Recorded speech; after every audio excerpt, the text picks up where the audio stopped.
hope you wanna stay.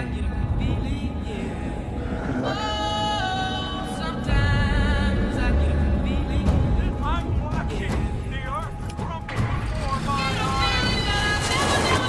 A giant ash cloud created.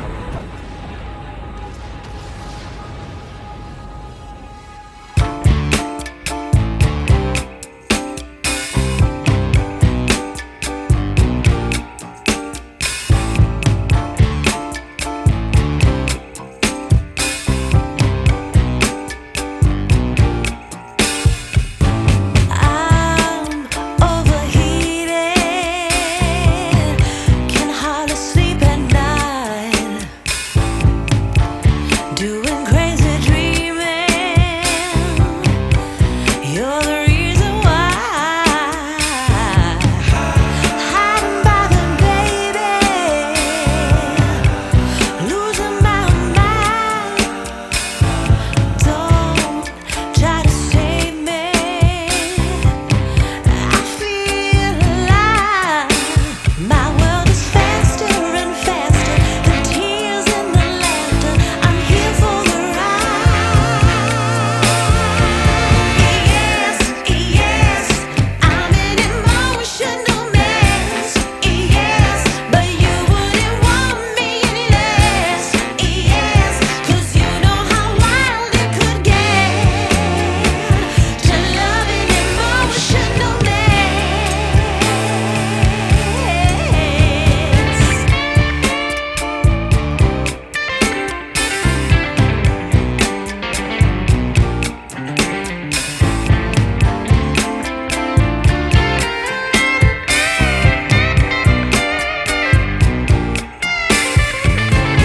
I'm in a trance,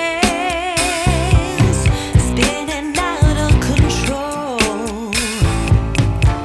Don't know what this.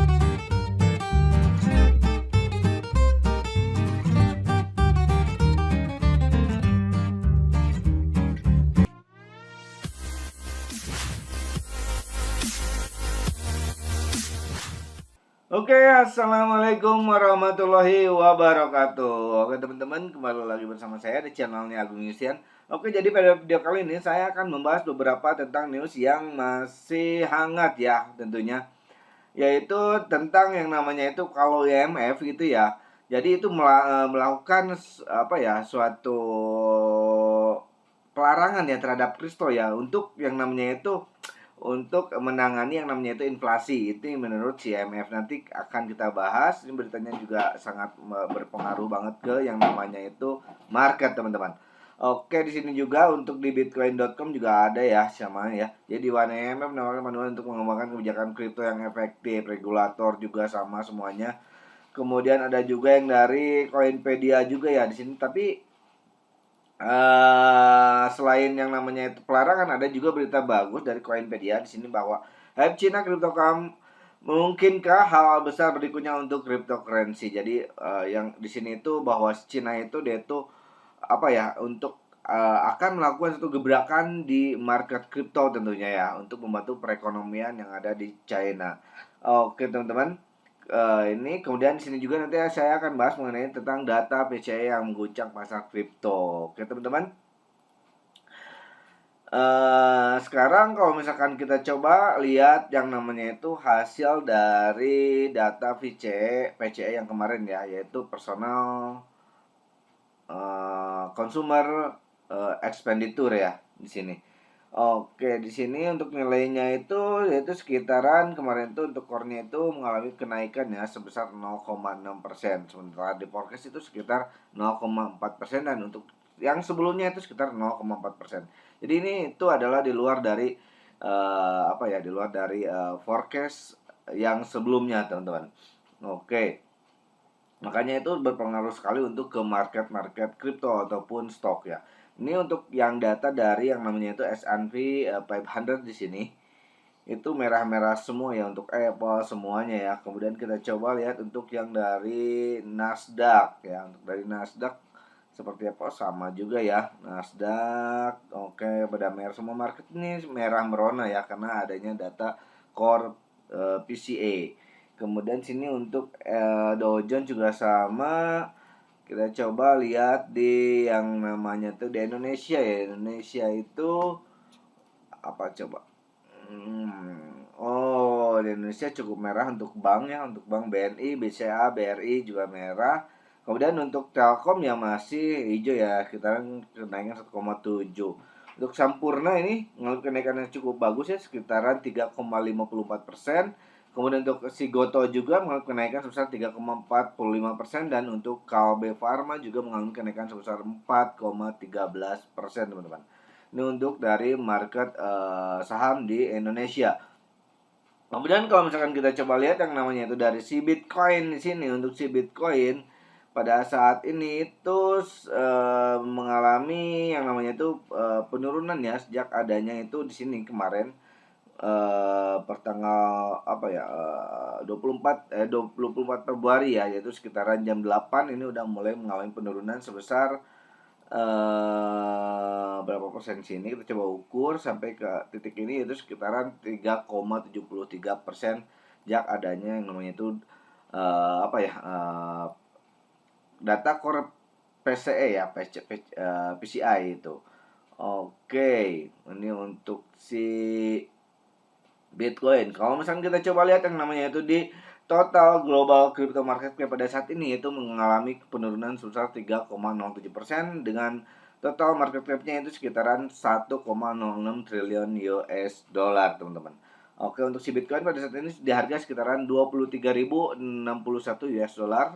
Kemudian Ethereum di angka 1.556 US dollar dengan mengalami penurunan sebesar 2,96% ya untuk pada 24 jam ini. Kemudian untuk si BNB mengalami penurunan sebesar 3% juga, ini rata nih untuk si Ethereum sama BNB ini sama ya. Sekitar segitu. Untuk XRP, Cardano 4%, Polygon 6,57%. Polygon gede juga mengalami penurunannya. Untuk Symmetric Polygon, kemudian Solana 365, Polkadot 6,87. Polkadot sama Polygon gila nih. Avalanche juga sama 7,23, Shiba Inu 3,99. Ini padahal untuk Shiba Inu sama Solana itu di minggu ini itu mereka itu ada event-event ya. Untuk Shiba Inu itu yaitu ada Shibarium yang akan diluncurkan di minggu-minggu ini. Kemudian untuk Solana juga dia itu ada yang namanya itu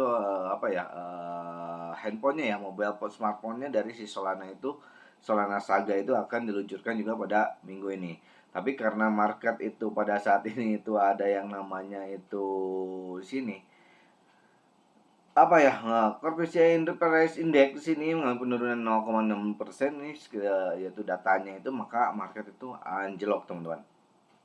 Oke, kita coba langsung bahas untuk yang mengenai CMF menandai rintangan atau restrukturisasi utang, mengatakan pelarangan kripto harus menjadi pilihan, katanya ya. Oke, oleh Aftab Ahmed dan Sarita Jaganti Singh, Bengaluru Reuters. Ada beberapa ketidakpastian mengenai rekonstruksi utang untuk ekonomi yang tertekan. Kepala Dana Moneter Internasional mengatakan pada hari Sabtu di salah-salah pertemuan G20, menambahkan bahwa melarang kriptokurrensi swasta harus menjadi pilihan. Kepresidenan G20 India terjadi pada saat tetangganya di Asia Selatan, Sri Lanka, Bangladesh, dan Pakistan sedang mencari dana IMF yang mendesak karena perlambatan ekonomi yang disebabkan oleh pandemi COVID-19 dan perang Rusia-Ukraina. Kemudian Cina, kreditor bilateral terbesar di dunia, mendesak negara-negara G20 pada hari Jumat untuk melakukan analisis yang adil, objektif, dan mendalam tentang penyebab masalah utang global karena tuntunan tumbuh bagi pemberi pinjaman untuk mengambil potongan besar atau menerima kerugian pinjaman. Mengenai rekonstruksi utang, sementara masih ada beberapa ketidaksepakatan, kami sekarang memiliki meja bundar utang negara global dengan pertimbangan semua kreditor publik dan swasta. Direktur Pelaksana IMF Kristalina Georgieva mengatakan kepada wartawan setelah meja bundar yang dipimpinnya bersama Menteri Keuangan India Nirmala Sitharaman. Kami bersedia menyelesaikan sisi di mana jelas bahwa ada komitmen untuk menjembatani perbedaan demi keuntungan negara. Selain merestrukturisasi utang, mengatur cryptocurrency area prioritas lain untuk India yang disetujui oleh Georgieva. Kita harus membedakan antara mata uang digital bank sentral yang didukung oleh negara dan koin stabil dan aset kripto yang diterbitkan secara pribadi, kata Georgieva.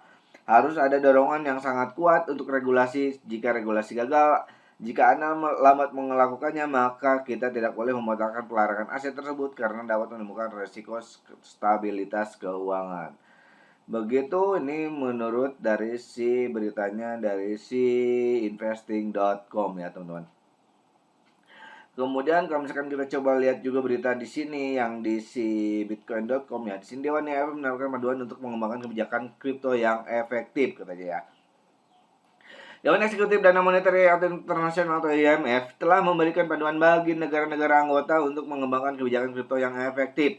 Dewan yang menekankan perlunya mengembangkan peraturan kripto yang komprehensif untuk memitigasi resiko yang ditimbulkan oleh aset kripto dengan lebih baik sambil juga memanfaatkan potensi manfaat dari inovasi teknologi.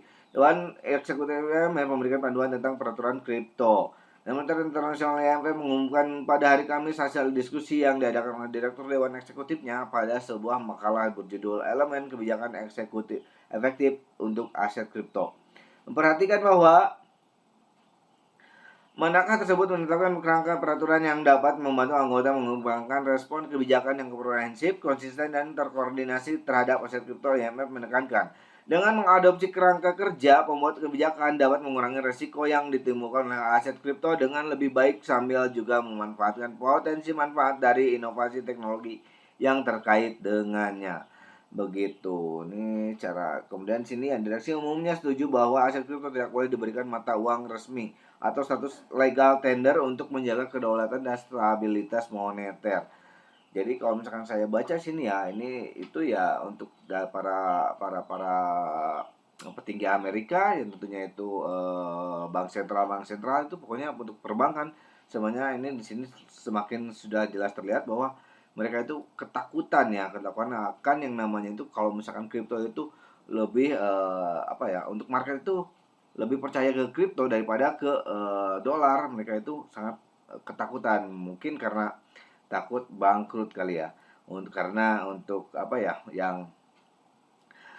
Jika mereka itu saat ini tuh sedang melakukan kayak semacam mencetak uang terus menerus gitu ya, mencetak dolar, tethering gitu. Tapi kalau misalkan ujung-ujungnya itu dolarnya itu pada nggak suka untuk pelaku market itu, untuk pasar itu pada nggak suka dengan dolar ya, mereka tetap aja gitu ya nggak laku si dolarnya walaupun dicetak sebanyak mungkin. Jadi mereka itu ketakutan dengan adanya itu kripto. Kemudian, regulator AS dan Federal Reserve mengeluarkan peringatan bersama tentang risiko likuiditas kripto. Regulator Amerika Serikat dan Federal Reserve telah mengeluarkan peringatan bersama tentang risiko likuiditas utama yang terkait dengan aset kripto. Namun regulator mengklarifikasi bahwa bank tidak dilarang atau dihalangi untuk menyediakan layanan perbankan pada pelanggan dari kelas atau jenis tertentu, sebagaimana diizinkan oleh undang-undang atau peraturan. Regulasi AS mengeluarkan pernyataan bersama tentang kripto. Dewan Gubernur Federal Reserve System, Federal Deposit Insurance Corporation (FDIC) dan Office of the Comptroller of the Currency (OCC) bersama-sama mengeluarkan pernyataan mengenai kripto pada hari Kamis. Gila ini kripto diserang banget ini ya. Federal Reserve FDIC dan OCC menjelaskan bahwa pernyataan mereka menyoroti risiko likuiditas terutama yang terkait dengan aset kripto dan peserta sektor aset kripto yang harus diperhatikan oleh organisasi perbankan, maka memperingatkan. Secara khusus, sumber pendanaan tertentu dari entitas terkait aset kripto dapat menimbulkan risiko likuiditas yang tinggi bagi organisasi perbankan karena skala dan waktu aliran masuk dan keluar kripto deposito yang tidak dapat diprediksi. Ini gila nih. Benar-benar ini yang mengekang itu yaitu ya di bank sentral ya, tentunya di para produknya bank itu mungkin takut gak laku kali ya. Oke, kemudian kita baca lagi sini ya. Nih sini ya, mulai dari sini. Organisasi perbankan yang menggunakan sumber pendanaan dan entitas kripto perlu secara efektif memantau risiko likuiditas dan menetapkan manajemen dan kontrol risiko yang efektif.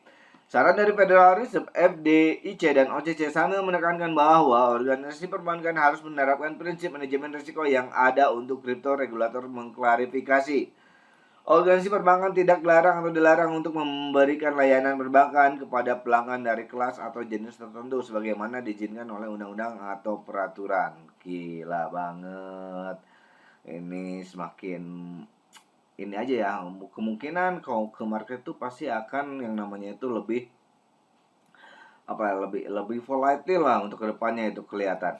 Kemudian kita coba sini, ini adalah berita positifnya, atau ini dulu ya.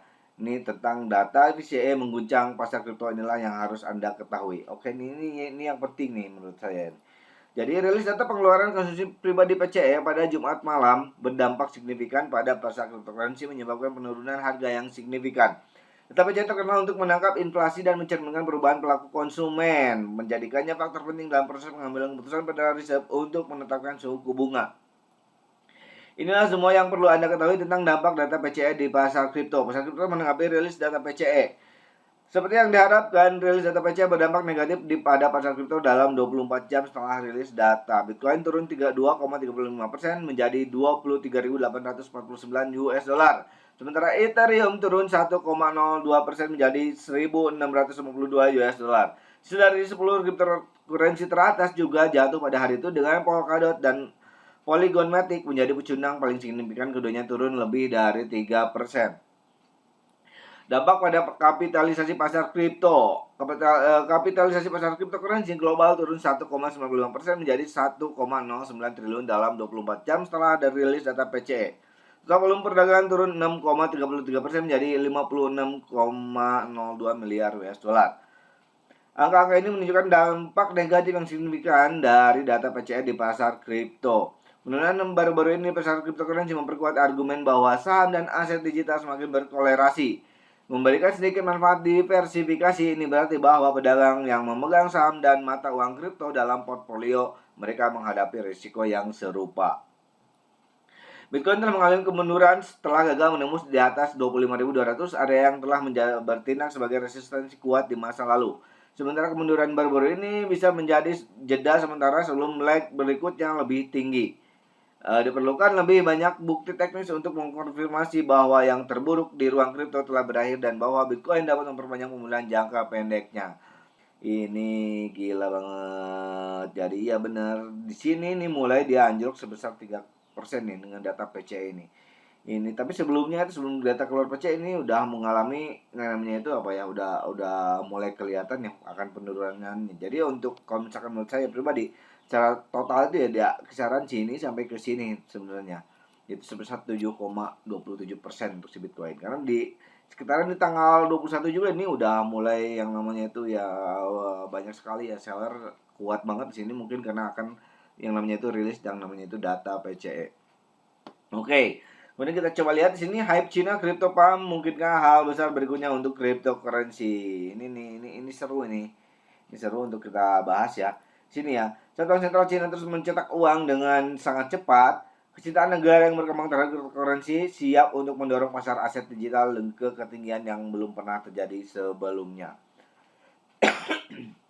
Nah, ini beritanya yaitu pada hari kemarin ya, yaitu pada jam 6:30 malam di sini ya. 24 Februari 2023 pada jam 18.38 ya. Oke. Kita lanjut ya. Cina dan kripto. Dengan pembukaan Hong Kong terhadap cryptocurrency dan sejarah panjang sebagai penambang terbesar di dunia, tidak mengherankan jika China dipandang sebagai katalisator potensial untuk ledakan kripto yang berikutnya. Industri kripto Cina membuat gelombang karena narasi Cina digunakan untuk menjual pasar bullish berikutnya. Token yang terkait dengan Cina berkinerja sangat baik, dengan Conflux naik 467% selama seminggu lalu ya, menurut data CoinGecko. Neo naik 51% dan Filecoin naik 60%. Ya emang untuk Filecoin kemarin gila banget untuk Filecoin itu ya. Ini Filecoin itu perlu teman-teman ketahui bahwa Filecoin itu adalah jenis yang namanya token yang bergerak di di sektor storage ya, di sektor penyimpanan. Oke.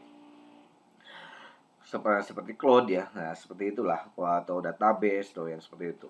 Oke, keputusan kripto Hong Kong beberapa hari yang lalu kami mengetahui bahwa Komisi Sekuritas dan Berjangka Hong Kong (SFC) mulai proses konsultasi untuk melisensikan pertukaran kripto untuk melayani investor retail setelah mengerjakan rencana konsultasi untuk investor terakreditasi yang ditayangkan pada 1 Juni.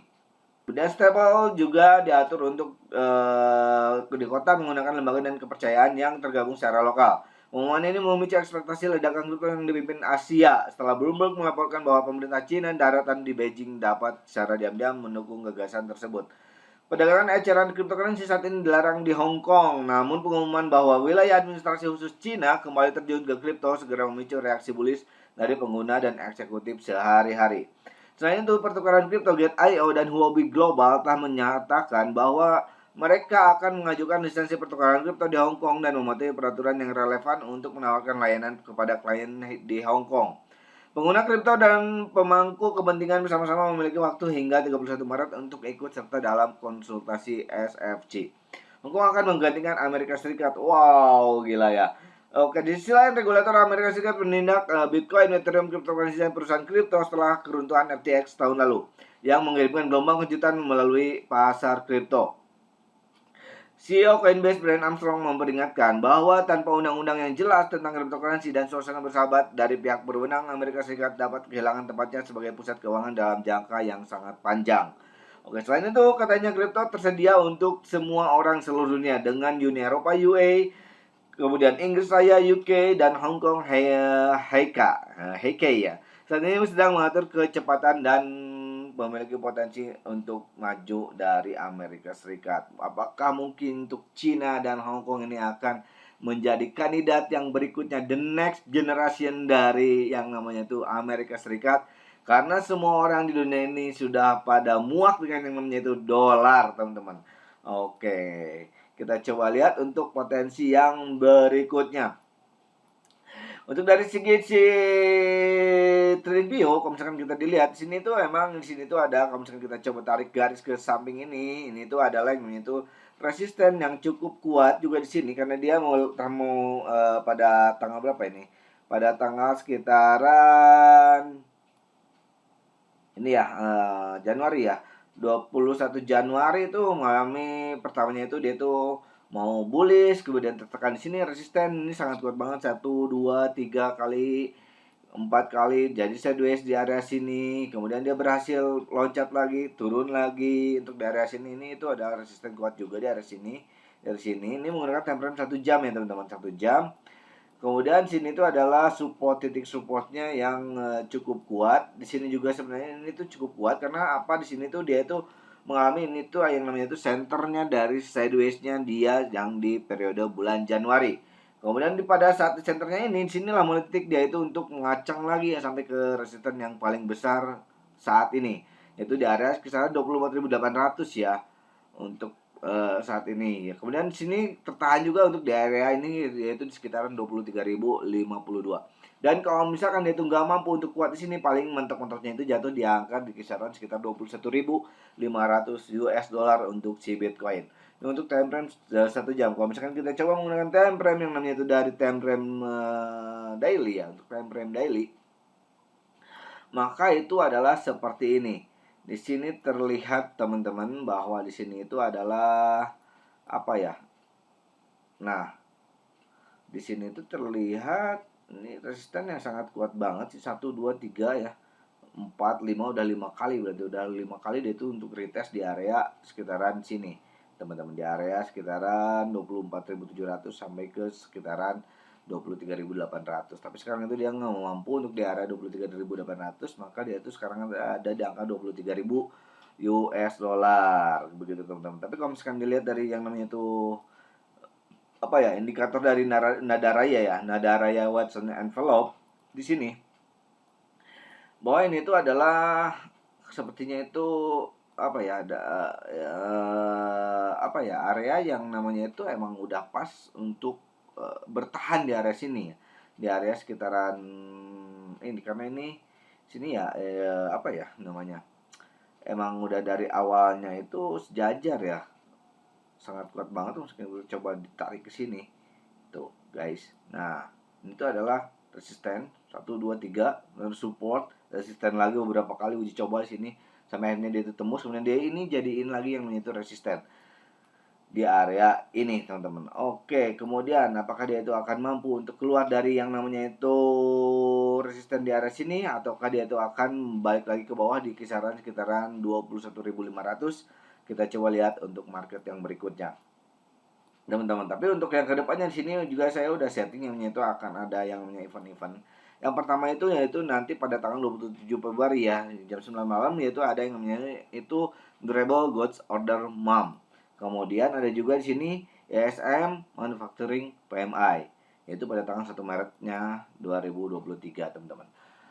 Oke teman-teman, mungkin begitu aja untuk video kali ini ya. Semoga menambah wawasan dan bermanfaat bagi teman-teman semua. Oke, disclaimer on dan dior ya, karena saya bukan financial advice-nya teman-teman, dan pengendali keuangan teman-teman adalah diri teman-teman sendiri. Oke, happy next weekend. Wassalamualaikum warahmatullahi wabarakatuh. Terima kasih.